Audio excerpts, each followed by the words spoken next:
ឆាចាងគឺជាមេតបខ្លះហើយក៏ជាកូនប្រុសរបស់ឆាឆាផងដែរជំរាបសួរក៏ដូចជាសួស្តីទៅកាន់អ្នកទាំងអស់គ្នាថ្ងៃនេះនាំរឿងវិភាគអ្នកខ្លះហើយមានតួអង្គថ្មីដើម្បីយកមកវិភាគនិងចែកជូនទៅដល់អ្នកទាំងអស់គ្នាទៀតហើយគឺនិយាយពីកូនប្រុសរបស់ឆាឆាគឺឆាចាងបងប្អូនដែលធ្លាប់ទស្សនារឿងសាមកុកប្រកាសជាស្គាល់គេច្បាស់ហើយថាគេជាអ្នកណានិងមានប្រវត្តិបែបណាខ្លះហើយមែនទេអញ្ចឹងនៅក្នុងវីដេអូមួយនេះខ្ញុំនឹងនិយាយពីប្រវត្តិដែលគេបានកត់នៅក្នុងប្រវត្តិសាស្ត្រខ្លះហើយនឹងវិភាគទៅតាមរឿងដែលយើងបានមើលជាមួយគ្នាខ្លះចំពោះឆានចាងគឺគេទទួលស្គាល់គាត់ក្នុងការបាញ់ព្រួញគឺគាត់មានជំនាញបាញ់ព្រួញនៅលើខ្នងសេះយ៉ាងខ្លាំងក្លាយ៉ាងច្បាស់បើប្រៀបទៅជាមួយនឹងលីពូគឺគាត់មិនអាចប្រៀបនឹងលីពូបានទេក៏ប៉ុន្តែយើងអាចទុកថាគាត់គឺជាអ្នកខ្លាំងម្នាក់ដែរលើការបាញ់ព្រួញគាត់អាចបាញ់ព្រួញនៅលើខ្នងសេះចម្ងាយ100ជំហានបាន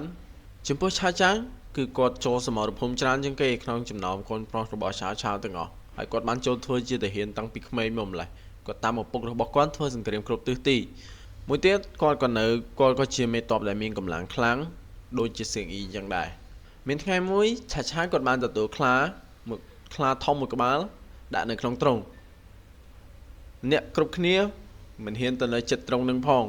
មានតែឆាចាងទេដែលហ៊ានបើកទ្វារទ្រុងអូកន្ទុយខ្លាចេញមកខាងក្រៅតែម្ដងហើយខ្លានោះក៏មិនហ៊ានធ្វើអីឆាចាងនោះដែរ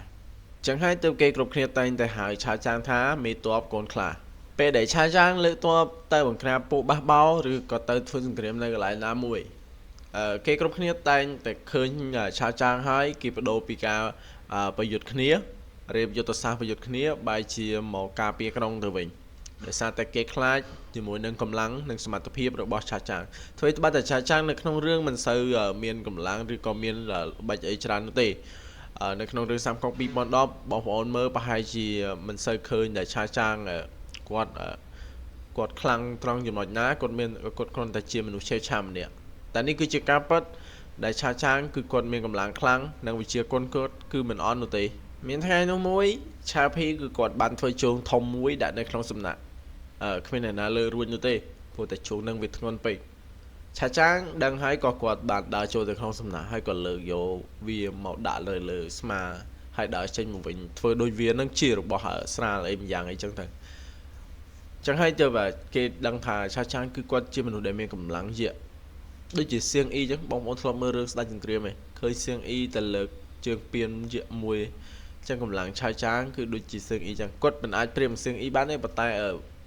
ក្នុងសម័យក្រោយមកគឺគាត់ខ្លាំងកម្លាំងគាត់គឺដូចជាស៊ីឈូមេតបរបស់ឪពុកគាត់ដែរពេលដែលម៉ាថឹងធ្វើល្បិចជាចោះចាញ់មកចោះចូលជាមួយនឹងឆាឆាវដើម្បីចង់សម្រាប់ឆាឆាវហើយក៏បានបះបោរនៅក្នុងសំណាក់ឆាចាងក៏បានមកជួយមេតបទាំងអស់គ្នាបានប្រាប់ឲ្យឆាឆាវដកចេញពីសំណាក់ហើយឡើងក្នុងសេះជិះកេកខ្លួនប៉ុន្តែពេលដែលទទួលដំណឹងថាឆាចាងបានមកជួយគឺគាត់បានបញ្ជាមេតបទាំងអស់កុំសន់ស្លោកូនខ្លារបស់គាត់កំពុងតែមកហើយពេលហ្នឹងមានមេតបម្នាក់និយាយថាកងទ័ពរបស់ម៉ាថឹងនាំមកបះបោនឹងមិនមែនជាកងទ័ពកញ្ចាស់ឈឺអីនោះទេមានរបួសមានអីនោះទេគឺជាកងទ័ពសិតតែជាមេកងឋានៈទាបបំផុតគឺមេកងហើយយើងដឹងហើយកងទ័ពស៊ីលៀងមិនមែនជាកងទ័ពអន់នោះទេបើឋានៈត្រឹមមេកងបើវិជាគុណគេគឺកាន់តែខ្លាំងទៀតពួកពេលម៉ាថឹងមកចោះចូលនឹងគឺធ្វើល្បិចជាឈឺថាជាកងទ័ពចាស់ដែលប្រយុទ្ធជាមួយនឹងកូនប្រុសរបស់គាត់ម៉ាឆាវដែលថាកូនប្រុសរបស់គាត់ក្បត់អីចឹងទៅប៉ុន្តែមិនមែននោះទេគឺសិតតែជាមេកងឋានៈទាបគឺមេកងវិជាគុណគឺខ្លាំងប៉ុន្តែគាត់ទៅចាញ់ក្រោមដៃរបស់ឆាចាងដូចគ្នាពេលហ្នឹងមេតបបាននិយាយឲ្យឆាឆាវឡើងក្នុងសេះដើម្បីគេចខ្លួនប៉ុន្តែឆាចាងមកជួយទាន់ហើយក៏បានសម្លាប់កូនប្រុសរបស់ម៉ាថឹងហើយនឹងចាប់ខ្លួនម៉ាថឹងបានទៀតផងគឺគាត់ខ្លាំងខ្លាមែនតែនធ្វើត្បិតតែគាត់នៅក្មេងប៉ុន្តែបើសមត្ថភាពគឺមិនអន់នោះទេឆេវឆាវប៉ុន្តែច្បាស់លាស់ពេលដែលសង្គ្រាមលាវប៉ៃជាមួយនឹងឆាឆានៅឯហានចុងគឺឆាចាងគាត់ដកតបមកជួយឆាឆាមិនទាន់តែបើសិនជាគាត់ដកតបមកជួយទាន់ខ្ញុំគិតថាលាវប៉ៃប្រហែលជាពិបាកនឹងយកហានចុងផងដែរហើយពេលហ្នឹងពេលដែលឆាចាងដកតបមកហ្នឹងឆាឆាវក៏បានដាក់ឲ្យ ឆាវចាងនឹងនៅការពារឆាងអានផងដែរព្រោះខ្លាចលីវប៉ៃវាយចូលទៅដល់ឆាងអានខ្លាចលីវប៉ៃមានកងទ័ពនៅសេសល់ហើយក៏វាយចូលទៅឆាងអានចឹងហើយទើបដាក់ឲ្យឆាវចាងនៅការពារឆាងអានបងប្អូនមួយចំនួនប្រហែលជាឆ្ងល់តើហេតុអ្វីបានជាបាត់ឆាវចាងពេលដែលឆាវភីឡើងធ្វើជាស្ដេចមែនទេ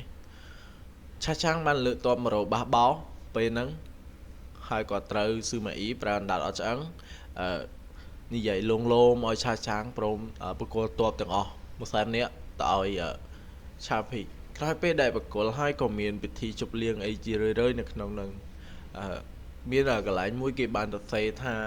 ឆាវចាងគឺត្រូវបានបំពល់ស្លាប់នៅក្នុងពិធីជប់លៀងអាហ្នឹងយើងមិនដឹងថាវាមិនទេប៉ុន្តែបើគេសរសេរអញ្ចឹងហើយក៏ខ្ញុំបានស្ដាប់ podcast ផ្សេងៗក៏ពួកគាត់និយាយអញ្ចឹងដូចគ្នាដែរអញ្ចឹងខ្ញុំក៏លោមកចែកជូនបងប្អូនហើយខ្ញុំនិយាយដូចតែគាត់និយាយហើយដូចតែគាត់គេសរសេរដែរអញ្ចឹងបើសិនជាមានវាពិតឬមិនពិតខ្ញុំក៏អត់ដឹងដែរអញ្ចឹងអ្វីដែលខ្ញុំដឹងគឺខ្ញុំបានចែករំលែកទៅអញ្ចឹងហើយបានជាបាត់ឆាវចាងមិនឃើញគាត់បន្តទៀតនោះទេហើយពេលដែលធ្វើសង្គ្រាមជាមួយនឹងគុនអ៊ីនៅឯក្រុងវ៉ាងស៊ីហួងក៏បានឲ្យឆាវចាងតាមសម្រាប់គុនអ៊ីផងដែរស៊ីហួងបានទុកចិត្តគុនអ៊ីសំទោសទុកចិត្តឆាវចាងទៅលើសមត្ថភាពរបស់ឆាវចាងពេលហ្នឹងគុនអ៊ីគឺទល់មុខទល់ច្រកអស់ហើយចុះទឹកកពើឡើងលើខ្លាយពេលហ្នឹងយើងដឹងហើយជីងជើត្រូវវាយប្រហារដោយខាងតុងអ៊ូរីឯមកខាងទៀតគឺត្រូវវាយប្រហារដោយកងទ័ពរបស់ឆាវឆាវគឺកងទ័ពរបស់ស៊ីហួងហើយនឹងឆាវចាងហ្នឹងឯងបើយើងមើលនៅក្នុងរឿងសាមកុក2010គឺស៊ីហួងមិនបានឲ្យឆាវចាងដេញតាមសម្លាប់នោះទេព្រោះតែខ្លាចអីចឹងទៅបើស៊ីហួងក៏បាន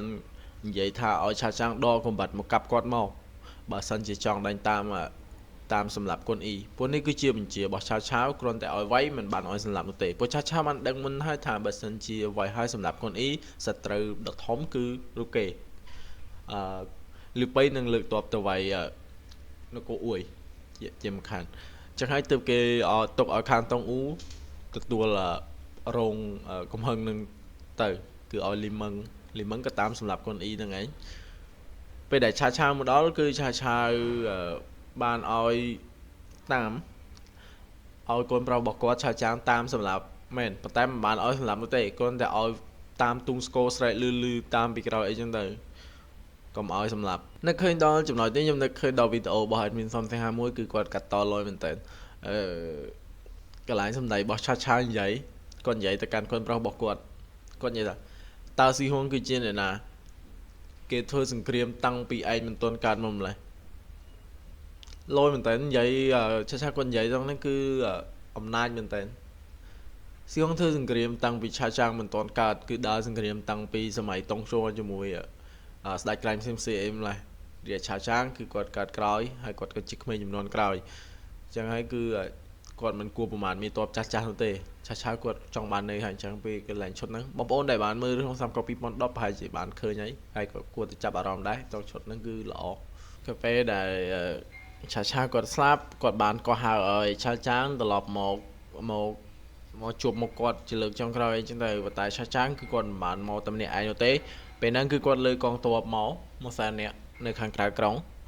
ប៉ុន្តែឈៀងអ៊ុយគឺគាត់បានទៅដឹងមុនឈៀងអ៊ុយគឺគាត់ជាអ្នកចំណិតរបស់ឆាវភីចឹងហើយគឺគាត់បានទទួលដំណឹងហ្នឹងហើយក៏ទៅរៀងបានមុនហើយឲ្យឆាវចាងចូលក្រុងតែម្នាក់ឯងដើម្បីទៅគោរពវិញ្ញាណក្ខន្ធរបស់ឆាវឆាវគាត់និយាយគ្នាបានច្រើនហើយចុងក្រោយក៏អូខេគាត់យល់ព្រមចូលទៅគោរពវិញ្ញាណក្ខន្ធរបស់ឆាវឆាវពេលដែលគាត់គោរពវិញ្ញាណក្ខន្ធរបស់ឆាវឆាវគឺគាត់ជួបជាមួយនឹងប្អូនប្រុសរបស់គាត់គឺឆាវជឺហើយក៏បាននិយាយសំណេះសំណាលសួរដេញដោលហើយក៏និយាយចង់បបួលឆាវជឺហ្នឹងទប់ទល់ជាមួយនឹងឆាវភីព្រោះនៅហ្នឹងគឺឆាវភីគឺគាត់បានទទួលត្រាគុជពីឆាវឆាវអញ្ចឹងគឺគាត់មានអំណាចខ្លាំងណាស់អញ្ចឹងគាត់ក៏ទៅបបួលឆាវជឺនឹងនិយាយបញ្ចុះបញ្ចូលឆាវជឺដើម្បីឲ្យយល់ព្រមជាមួយគាត់អីចឹងដើម្បីទប់ទល់ជាមួយនឹងឆាវភីប៉ុន្តែបងប្រុសរបស់គាត់គឺមិនបានចង់ធ្វើជាស្ដេចអីទៀតនោះទេចង់ធ្វើជាស្ដេចក្រាញ់អីទៀតនោះទេគឺគាត់លះបង់កំណត់ហ្នឹងហើយគឺគាត់គ្មានឆន្ទៈអីនោះទេអញ្ចឹងហើយក៏គាត់មិនព្រមហើយក៏គាត់បានដាស់តឿនទៅ ឆាវចាងផងដែរ